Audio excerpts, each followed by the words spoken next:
Greetings, fellow adventurers.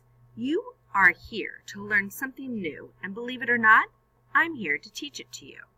I know you may be wondering what you could possibly learn from a rat climbing out of a dumpster.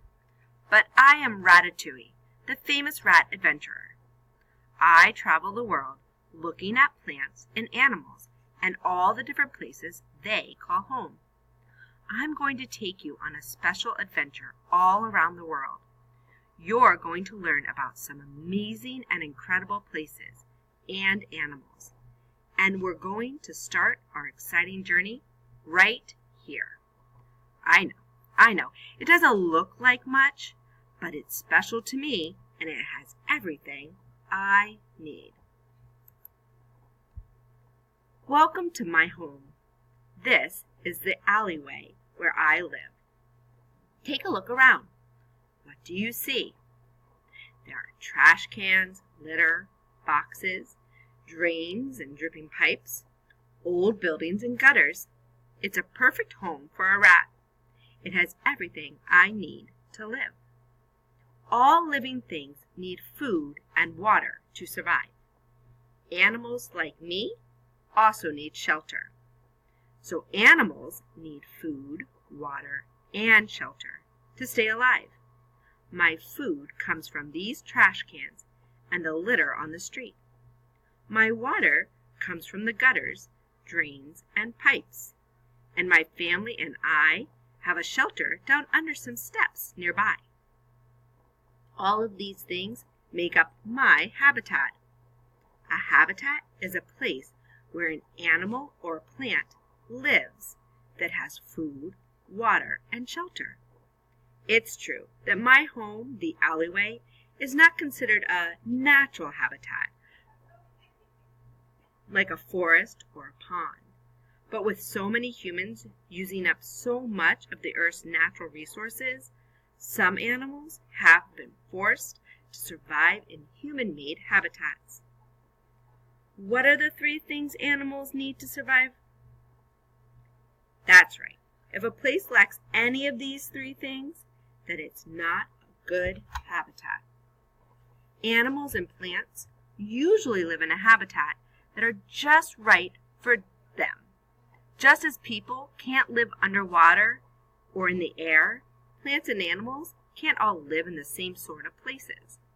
You don't hear about elephants living near the North Pole on all that ice, and you definitely don't hear about polar bears living in the desert. Pumpkins don't grow in the sea, and fish don't live in trees.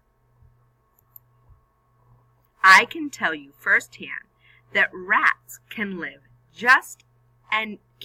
just anywhere in the world. I don't like the weather to be too cold, and I need to live in a place where food is easy to find. That's why I like my cozy little shelter under the steps. It is warm enough for my family and me, and there's always plenty of water, and there's always a good supply of food in the trash. How about we have a look around?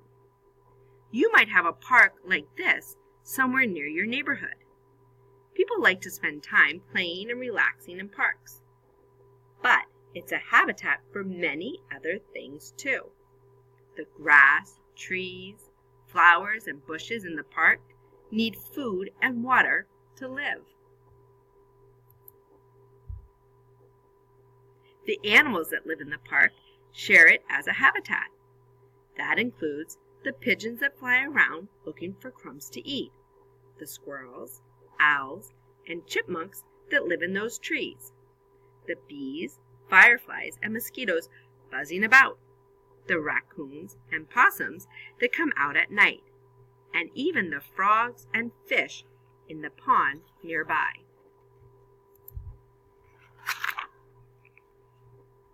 This is a picture of a place called the Arctic. Do you think you could live easily in the Arctic with its very cold temperatures and snow-covered ground? Not many things can live there. But later, I'm going to show you some incredible plants and animals that do live in the Arctic. Most animals have to live in a habitat that is specific to them. But you human beings are very clever. You can build habitats for yourself. If you want to live in the desert where there isn't much water with which to grow food or to drink, you can build a pipeline to bring you water for watering crops or for drinking. You can have food transported to the desert by road or rail because it would be difficult to grow food in the desert. And you can build houses for shelter so you don't have to sleep in the sand. In fact, people like you have been able to live in extremely hot, cold, and dry places.